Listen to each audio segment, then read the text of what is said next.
Welcome to our channel. Today we how to use TIAA for retirement accounts, easy tutorial step by step clearly. Begin by visiting the official TIAA website. Create an account if you don't already have one. Click on the login button at the top right corner. Enter your username and password to access your account. Once logged in, navigate to the retirement section of the website. Select the type of retirement account you wish to manage. If you're setting up a new account, click on Open an Account. Follow the prompts to provide your personal information.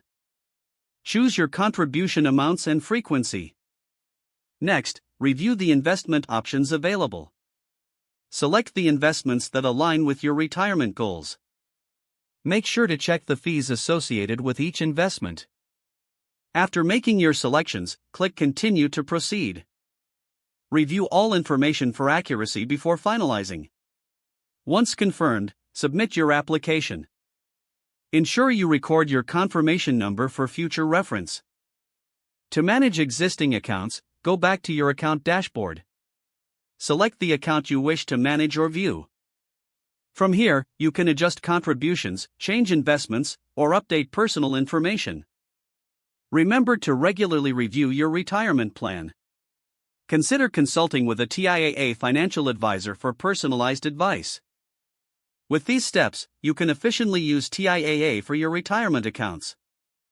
If the page does not load, refresh the browser or try again in a private or incognito window.